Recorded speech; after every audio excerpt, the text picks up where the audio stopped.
এখানে পুষতেছি এমনি এমনি মুখে আঙুল দিয়ে চোষার জন্য দুই চারটে স্ট্যাটাস দে। তখন শাওন অনেক আগে থেকে বাংলাদেশে একজন বিদেশি বাহিনীর গোয়েন্দা বাহিনীর একজন কর্মী হিসেবে কাজ করছিল। এর প্রমাণ হিসেবে আমি আপনাদেরকে বলি, 1990-এর দশকে তখন বাংলাদেশে কলকাতার সাহিত্যিকদের মারাত্মক রকম প্রচলন ছিল এবং যেটা ভেঙে দিয়েছিল হুমায়ুন আহমেদ এসে।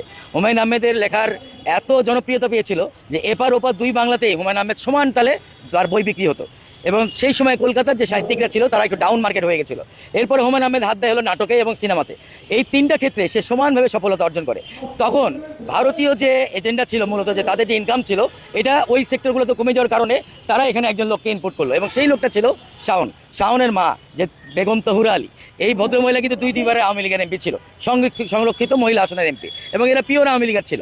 এবং শাওন দেখেন হুমায়ুন আহমেদের মেয়ের বয়সী, মানে তার মেয়ের বান্ধবী ছিল, সিনেমাতে টুকটাক অভিনয় করতো হুমায়ুন আহমেদের বিভিন্ন চরিত্র ইয়েগুলোতে, সিনেমাগুলোতে।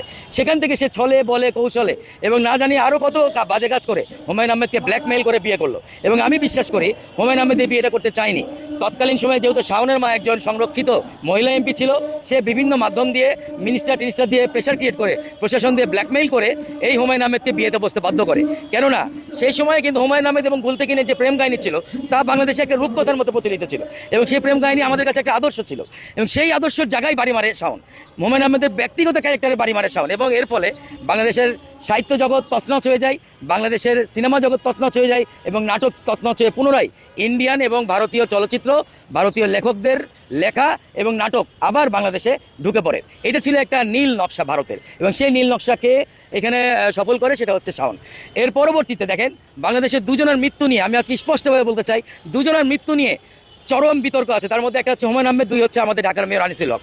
এই দুজন হঠাৎ করে তাদের এই মৃত্যুকে আমরা কোনোভাবে মেনে নিতে পারি না এবং কীভাবে তারা মারা গেল, কীভাবে ক্যান্সার হলো, তাকে কোথায় নিয়ে ট্রিটমেন্ট করা হলো, বাংলাদেশ সরকার কিছু করলো না, কাউকে কিছু জানানো হলো না, কেন হলো না, এই দুটো মৃত্যু নিয়ে কিন্তু এখনও রহস্য আছে। আপনারা যদি এই রহস্যকে ঘাটেন, আমি মনে করি যে এর মধ্যে শাওনের কিছু না কিছু হাত আপনি পাবেন, ভারতের কিছু না কিছু হাত আপনি পাবেন, যে তারা মিলিয়ে আমাদের এই বিশিষ্ট সাহিত্যকারকে তারা মানে সংঘবদ্ধ হয়ে তাকে মেরে ফেলেছে।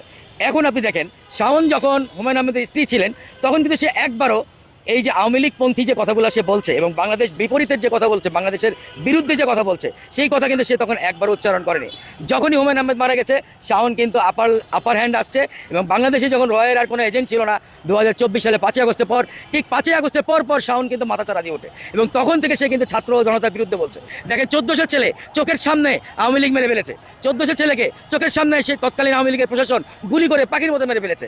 তারপরেও শাওনের মতো নির্লজ্জ বেহায়া মেয়েরা আমাদের জুলাইকে নিয়ে এই ধরনের কথাবার্তা বলে। আমি তো বলবো আসলে জুলাই এবং আগস্ট শাওনকেই সিডিআই করেছে বলে শাওনের মনে এত ব্যথা পেয়েছে এবং শাওন এ কারণে জুলাইকে সিডিআই বলেছে। আসলে বেসিক্যালি শাওনকেই সিডিআই করা হয়েছে এই জুলাই এবং আগস্টের মাধ্যমে।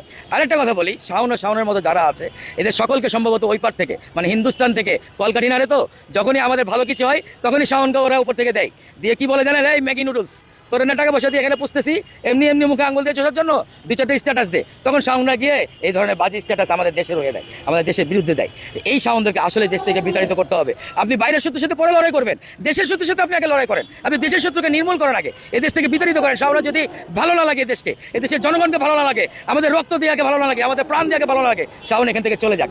আমরা শাওনকে কিচ্ছু বলবো না, চলে যাক, নিঃশর্তভাবে আমরা শাওনকে ছেড়ে দিব। আর যদি এদেশে থাকে, বাংলার মাটিতে থাকে, বাংলাদেশবাসী হয়ে থাকতে হবে, বাংলাদেশের জনগণ যে ভাষায় কথা বলে সে ভাষায় কথা বলতে হবে। ধন্যবাদ।